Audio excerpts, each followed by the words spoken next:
சாதாரணமாக நம்ம அப்படியே அரிசியை ரெடி பண்ணி இது கொட்டோம்னா நல்லா இருக்காது. இதில் வந்து நம்ம பிரியாணிக்குன்னு சொல்லிட்டு சில ஸ்பெஷலான ஐட்டம்லாம் சேர்த்து தான் நம்ம வந்து அந்த அரிசி ரெடி பண்ணோம். அது எப்படி செய்யணும்னு சொல்லி பார்க்கலாம். குட்டி கஷ்டப்படாமல் பிரியாணி செய்யணும் எப்படி செய்யுது? கஷ்டப்படாமல் பிரியாணி செய்யணும். கடைக்கு போய் 120 ரூபா கொடுத்து பிரியாணி வாங்கு. அதுக்கும் கஷ்டம் தானே, இங்கேருந்து போகணும்ல. அதுவே கஷ்டம் தானா? ஆமாம், வீட்டிலே செஞ்சிருவோமா? செய்யலாமே. வா பார்க்கலாம். Hi friends, welcome to Joseph பில்லா வீலாக்ஸ். இன்னைக்கு நம்ம என்ன பண்ண போகிறோம் அப்படின்னாக்கா ஹைதராபாதி பிரியாணி பார்க்க போகிறோம். ஸோ அது எப்படி செய்யலாம்னு சொல்லி பார்க்கலாம். நான் ஒரு 1/2 கிலோ சிக்கன் எடுத்திருக்கேன். அவர் பார்த்தீங்கன்னா நம்ம நார்மலாக பிரியாணி பண்ண மாதிரி இப்போ ஹைதராபாத் பிரியாணியில் நம்ம பொரிச்சு எடுத்து தான் பண்ணணும். ஸோ வந்து நான் ஒரு 1/4 கிலோ வெங்காயம் எடுத்து வச்சுருக்கேன். அப்புறம் தயிர், நெய், அப்புறம் 1/2 எலுமிச்சம்பழம். எலுமிச்சம்பழம் தேவைப்பட்டதான் சேர்ப்பேன். அப்புறம் பார்த்தீங்க அப்படின்னாக்கா ஸ்பைசஸ் என்னென்னு பார்த்தீங்கன்னா ஒரு 10 ஏலக்காய், 10 கிராம்பு, 3 பட்டை, அப்புறம் கொஞ்சம் பிரியாணி எடுத்து வச்சுருக்கேன். கொஞ்சம் கல்பாசி அந்த 10 ரூபா போயிட்டு வரும் பார்த்தீங்களா, அந்த பாயில் கொஞ்சம் எடுத்து வச்சுருக்கேன். பச்சை மிளகா வந்து ஒரு 5 வெட்ட சொல்லியிருக்கேன், அதுவும் வந்துடும். ஸோ முதல்ல என்ன பண்ணுங்க அப்படின்னாக்கா தனி மிளகாத்தூள் அது வந்து ஒரு ஸ்பூன் சேர்த்துக்கணும் சிக்கனில், ஓகேவா? அதுக்கப்புறம் மல்லித்தூள் பார்த்தீங்க அப்படின்னாக்கா அது ஒரு ஸ்பூன் சேர்த்துக்கணும் போதும். நான் எனக்கு அளவு தெரியும் அப்படின்னா நான் டேரெக்டாக பாக்கெட்டில் போட்டுறேன். சப்போஸ் உங்களுக்கு அளவு தெரியல அப்படின்னாக்கா நீங்கள் ஸ்பூனில் கூட அளந்து வச்சுக்கூட நீங்கள் போட்டுக்கலாம். பிரியாணி மசாலா வச்சுருக்க சொன்னேன் இல்லையா, அந்த பிரியாணி மசாலா ஒரு 2 ஸ்பூன் கலந்துக்கலாம். 2 ஸ்பூன் பிரியாணி மசாலா கலந்துச்சு. இது கொஞ்சம் ஸ்பைசஸ் அதிகமாக வேணும் அப்படிங்கிறதுக்காக நான் ஒரு 2 ஸ்பூனாக போட்டுக்கிட்டேன். இதில் நம்ம என்ன பண்ணுறோம்னா தயிர் கலக்க போகிறோம். இதில் வந்து நம்ம ஒரு 100 கிராம் தயிர் ஆட் பண்ணிக்கலாம். நான் கடையில் கேட்குற 10 ரூபா பாக்கெட் தயிர் வந்து ஆட் பண்ணி வச்சுருக்கேன். 1 ஸ்பூன் உப்பு அது வந்து இதெல்லாம் கலந்துக்கலாம். ஓகே, அடுத்து பிஞ்ச் மஞ்சத்தூள் சேர்த்துக்கலாம். மஞ்சத்தூள் ரொம்ப சேர்த்துறாதீங்க, லேசாக சேர்த்தா போதும். வெங்காயத்தை வந்து பொரிச்சிட்டு அதுக்கப்புறம் வந்து நம்மளுக்கு இது பண்ண விடுவாங்க. நான் என்ன பண்ணேன்னா ஃபஸ்ட்டு இந்த மசாலாக்களோட ஃபஸ்ட்டு ஊற விட்டுறேன்.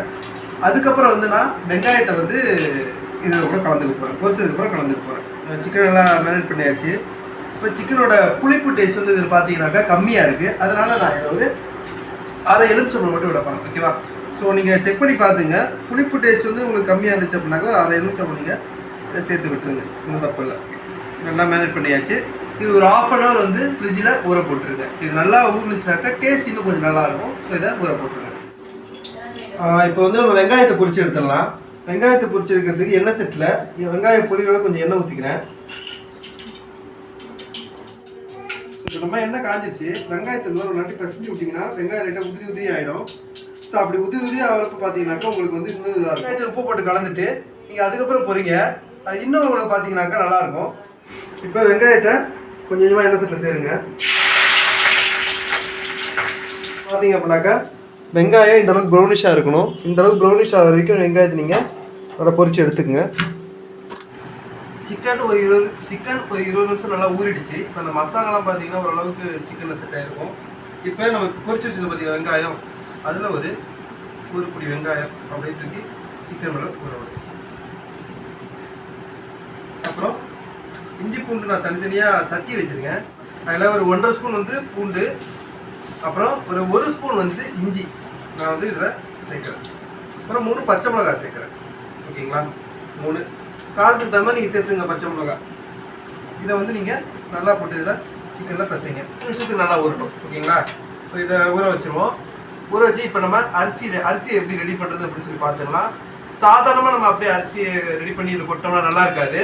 இதில் வந்து நம்ம பிரியாணிக்குன்னு சொல்லிட்டு சில ஸ்பெஷலான ஐட்டம்லாம் சேர்த்து தான் நம்ம வந்து அந்த அரிசி ரெடி பண்ணோம். அது எப்படி செய்யணும்னு சொல்லி பார்க்கலாம். அரிசி உலை போட்டாச்சு. ஸோ அரிசி டேஸ்ட் செய்யணும் அப்படிங்கிறதுக்காக 1/2 பிடி கொத்தமல்லி, சும்மா ஒரு 1/2 பிடி புதினா, சாஹி ஜீரா அப்படின்னு சொல்லுவாங்க, நீங்கள் கடையில் கேட்டிங்கன்னா கிடைக்கும். அது வந்து ஒரு ஸ்பூன் 1.5 ஸ்பூன் வரைக்கும் சேர்த்துங்க. அப்புறம் பெருஞ்சீரகம் பார்த்தீங்க அப்படின்னாக்கா 1 ஸ்பூன் சேர்த்துங்க. ஜீரகம் 1/2 ஸ்பூன் சேர்த்துங்க. அப்புறம் நான் முன்னாடி சொன்னேன் இல்லையா பிரியாணி இலை, அந்த பிரியாணி இலையை சேர்த்துங்க.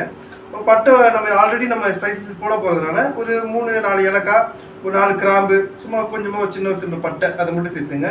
இது அப்படியே என்ன பண்ணுங்கன்னா இந்த தண்ணியில் போட்டு நல்லா கொதிக்க விடுங்க.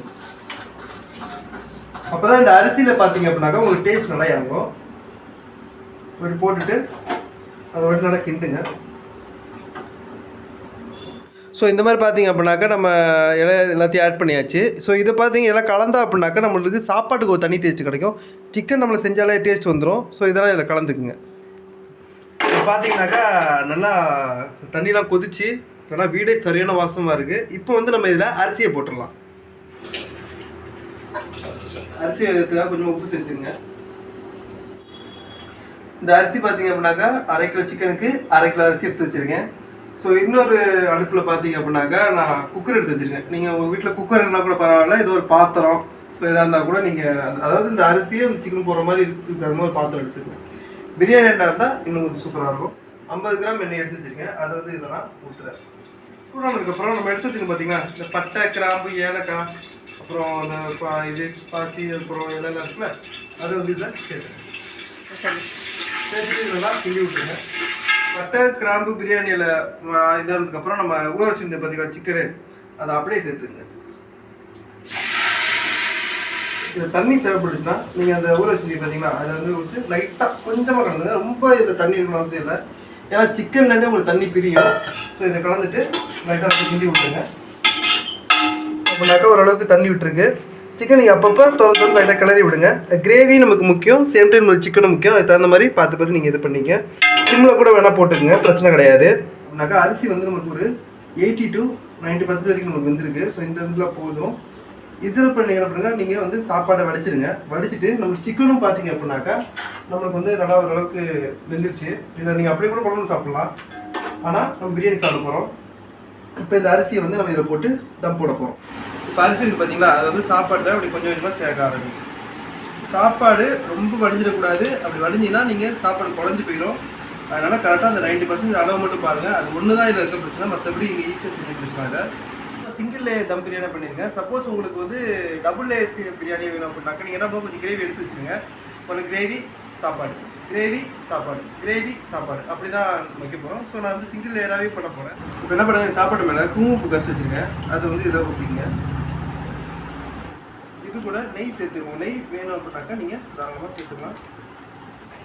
பொரிச்சு வச்ச வெங்காயம் அப்படியே எடுத்துக்கோங்க. இது மேலே கொஞ்சமாக வந்து கொத்தமல்லி தூக்கி விட்டுங்க.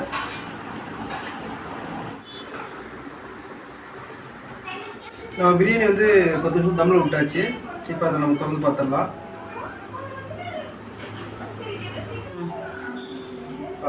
சூப்பராக வந்துருக்கு. இதை நம்ம அப்படியே கிளறிட்டு நம்ம வந்து பரிமாறலாம். அப்படி இல்லை அப்படின்னாக்கா நம்ம பெரிய எண்ணெய் சட்டியில் தட்டியை வச்சு அதில் நல்லா பாட்டமாக கவுத்துட்டு அப்படியே நம்ம வந்து மசாலாவோட டேரில் எடுத்துடலாம்.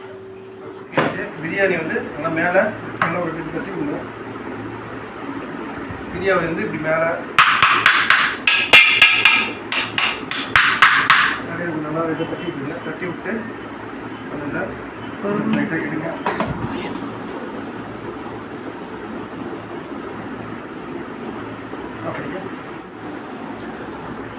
பார்த்தீங்கன்னா நம்ம பிரியாணி வந்து மசாலா நிறைய பிடிச்சாச்சு. இப்போ நீங்கள் லேயராக விட்டுருங்க. அவ்வளோதான், லேயர் எடுங்க ஃப்ரெண்ட்ஸ். இப்போ நம்ம பார்த்தீங்கன்னா நல்லா கிளறியாச்சு. கிளறதுக்கப்புறம் இந்த மாதிரி நம்மளுக்கு 3 கலர் நம்மளுக்கு காட்சி எடுக்கும், ஓகேங்களா? ஸோ இதை வந்து நம்ம இப்போ தட்டில் போட்டு எப்படி இருக்குன்னு டேஸ்ட் பண்ணி பார்த்தோம். தட்டு எடுத்தாச்சு, பிரியாணி வச்சு பார்த்துட்டோம். இப்படின்னு டேஸ்ட் பண்ணி பார்த்துடலாம். வீடு நல்லா வாசமாக இருக்குது.